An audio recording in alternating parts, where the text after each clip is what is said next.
Hello everyone, welcome back to my channel. I'm Greer and it's lovely to have you here with me today. In today's video, we're going to be taking a look at my somewhat minimal iPhone setup. Now, I have watched so many of these types of videos. I just find it really entertaining and intriguing to see how people set their phones up, the kind of applications that they're using. Before we get into today's video, I do want to remind you that if you've been enjoying the content here on the channel, do remember to subscribe, as that helps me greatly and it means that we as a community can have an even greater reach here on the platform. So the first thing is the actual phone. I am using the iPhone 11. This is the black variant with 128 gigabytes. I store a lot of content on the cloud. I have found that that's been more than enough space for me. On the actual phone, I have a case. It's just a simple black case that I got on Amazon. I think it's by a brand called ORNARTO. It's a silicone case. It's very similar to the ones that Apple manufactures without the lip at the bottom here. Of course, it's a lot less expensive, so I'm going to try to link the case in the description. All right, now I'm going to put my phone up here on the screen so that you can follow along with me. First thing that you'll see is the lock screen. I just have the day, date, and time, as well as the weather. Those are things that I like to always have quick access to. And this background is just a very simple one, not too much going on. This is one that I found on Pinterest. I'm going to have that linked in the description as well.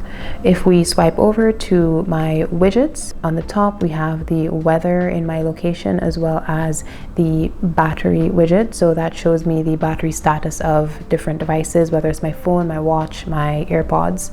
Below that we have a calendar widget courtesy of Google Calendar. I like to always have a calendar at a glance.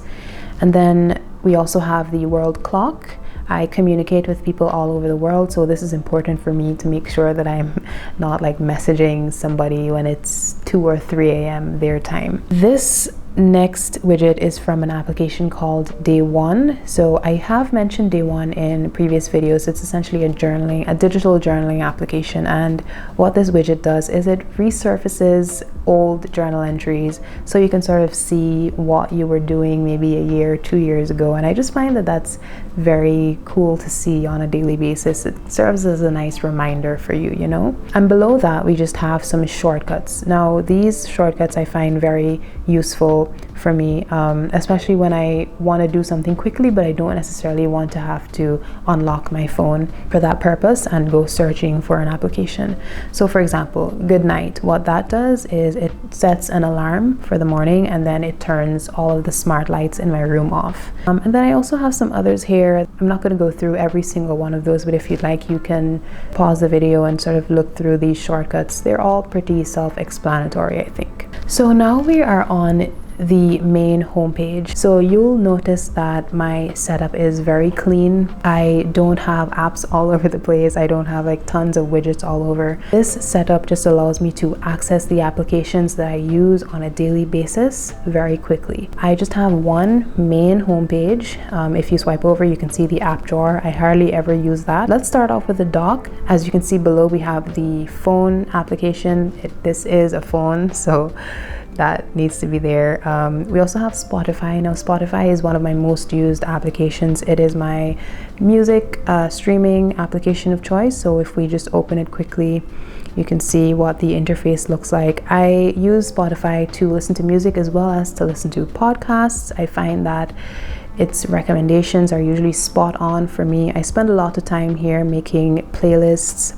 I am going to have my Spotify linked. If you're interested in following me on there, you could do that. We also have Google Chrome, which is my browser of choice, as well as the camera application. Let's look at the top row of apps. The first thing you'll see is Google Keep. Now, I use Google Keep for quick notes and lists, anything that I just need to jot down very quickly, as well as the stock photos application, and then TickTick. Now TickTick is a to-do list and task management application. I did do sort of an overview of it in my simple productivity system video, so if you're interested in learning a bit more about TickTick and its functionality, I'd highly recommend that you check out that video, which I'm going to have linked somewhere here. Now, Notion is another application that I highlighted in that video, and Notion is essentially my second brain. I just store so much information in here about my goals or recommendations that people give me for books or music or movies, info about my skincare. There's so many different things that I use Notion for. Moving on to the folders, I just have 4 folders underneath those apps. The first folder is the social folder. So a lot of these apps are, again, self-explanatory: WhatsApp, Messages, Messenger. Spark is an interesting application. It is my mail app of choice. I just prefer the way it looks, the way it's organized. I like some of the features that it has. If you're looking for a mail application that's a bit different from, you know, the usual Gmail or the stock application, I'd highly recommend Spark. TikTok, which I spend way too much time on. Now, Apollo is another interesting application. It's a Reddit client, and I just prefer using it over the default Reddit application. So if we click in here, you can see this is what it looks like. There are lots of different customization options, lots of ways you can tweak it to make it look exactly the way that you want. So if you are a Reddit user, I'd highly recommend Apollo. So the next folder I've called Miscellaneous. It is essentially a group of entertainment and health applications that I use frequently. So the first one you'll see here is Google News. Now, I like to use Google News because it's an aggregator. So instead of having individual applications like Wall Street Journal or CNN or BBC, I can have this one application that pulls news from all of those different sources. Next, we have Feedly. Feedly is an RSS reader. Essentially, it collects content from different sources across the internet. So if you have different websites that you like to follow, for example, if I go here to my feeds and if I go to, let's say, Commentary and Culture, I like reading content from The Atlantic, from Galdem, from New York Magazine, New York Times. So instead of me having to go to each of those websites individually when I'm ready to read or look at content from there, I can simply open my Feedly app and click on the category and then see different content that has been synced from across those different websites. Next to that, we have Pocket. Now, Pocket is a read it later application. So let's say that I'm just out and about and I see this article, but I don't necessarily have time to read it there and then. I can simply go ahead and share that to Pocket. And what that does is it'll save the article in Pocket. So then when I go to it later, I can click on it and read it. Day one, as I said, digital journaling application. I have the Kindle application. That's important for me when I'm not walking around with my Kindle, when I don't have it on me. Chances are I probably do have my phone, so I can continue to read. The next 2 apps are also related to books and reading, Storygraph and Goodreads. They both have similar functions. What I like about Storygraph is that it gives you a lot more statistics about your reading habits than Goodreads does, and it gives you recommendations based on those statistics as opposed to just based on what's popular at the moment. So as you can see here, I'm in Storygraph and I'm looking at my reading stats for 2022. There is a wrap-up feature, so similar to Spotify Wrapped, you can see what your stats were for the year. And then if I just scroll down here, you can see the types of books I read, the pace at which I read, number of pages, the genres, formats. So I really like Storygraph in that it seems a bit more personalized in that way. Readwise is another very useful application. What this does is it gathers highlights from across different sources. So whether it's the Kindle or Pocket or Twitter, if there's any content there that I highlight, it syncs it to the app so that I can refer to it later. What I especially enjoy about Readwise is that it syncs with Notion. So if I open up Notion, you can see here that I've got this database called Resonance Calendar. Now, this is an idea that I got from Ali Abdaal, who's a very popular productivity YouTuber. This is actually not one that I created myself. This is the Readwise database, but I tweaked it a bit so that I could use it both as the Readwise database and just as a database that I can add my random notes or content to, for anything that does not necessarily sync with Readwise. Now let's look at TV time. If you're somebody who watches a lot of television, a lot of movies and shows, this app is one that I would highly recommend. It essentially allows you to keep track of the shows and movies that you're watching. As you can see, these are some of the shows I've been watching recently. If we go ahead and click on one of them, let's say Blood and Water, you can see it shows you where you can watch the show. It gives you a synopsis, tells you what time it airs, shows you the cast. You can go ahead and learn more about them. Now there is also a social feature that I really like about TV Time. It can be very entertaining to see, you know, people adding memes and GIFs to describe how they felt about the episode.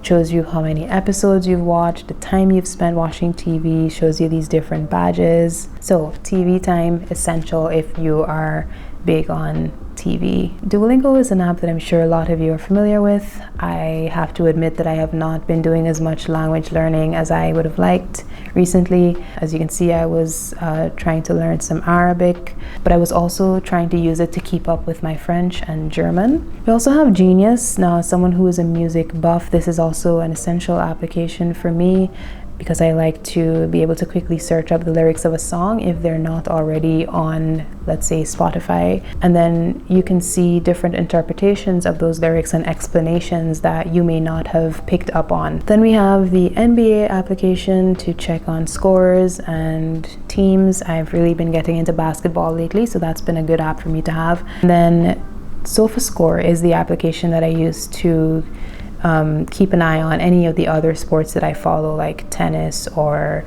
cricket. Clue is a period tracking application. We've also got the Stock Health app and a few other health related applications. So the fitness app, Map My Fitness, Peloton, Fit Index. This syncs with my scale, so every time I weigh, it syncs important information about my weight and muscle mass and that sort of data. Next, we have Soul Collector. Now, if you are somebody who is into sneakers and you have a collection that you want to keep track of, I would recommend this application. If I go to collections, you can see I have my collection here. There is also a calendar that shows you upcoming drops, and then a discover page where you can find different sneaker related content, whether that's videos or podcasts. And then for my record collectors out there, Discogs is essential.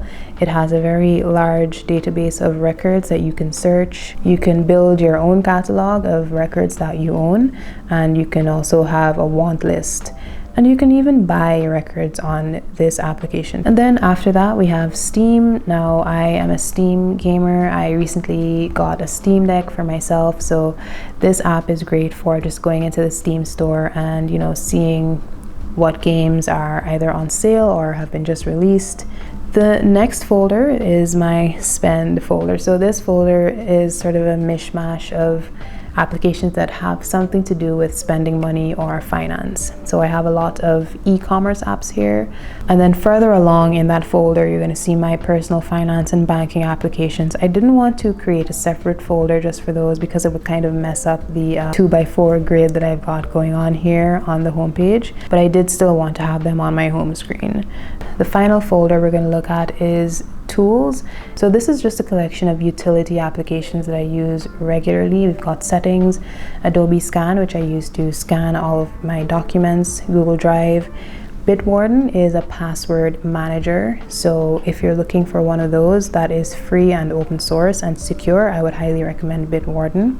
Authy and Google Authenticator for two-factor authentication. Google Maps is my preferred Maps app. Now, Flight Radar 24. I am an aviation enthusiast, so whenever there's a plane passing by, I like to know where it's coming from, where it's going. I like to look at the model and, you know, see photos as well. KO Timer is an interesting one. This is great for people who like solving Rubik's cubes. Essentially, it gives you the formula for a scramble, so you'll follow that and then you will time yourself to see how long it takes for you to solve that particular scramble. So that's what I use this application for. Then on the final page, we have Guitar Tuner, which I use to tune my guitar. Light Meter, I do use a Yashica Matte 124G, which is a film camera that does not have a built-in light meter, so that is why I use this application. Canva for any kind of designs that I need to do, VSCO and Lightroom for editing photos, and the Xbox application. So that is my phone in a nutshell. If you enjoyed this video, remember to leave a like, subscribe, comment, and let me know if there are any apps that you would recommend that you particularly enjoy, and if there are any apps that I mentioned that you're gonna try for yourself. I'd love to hear those down in the comment section. Take good care, and I'll see you in the next video. Bye.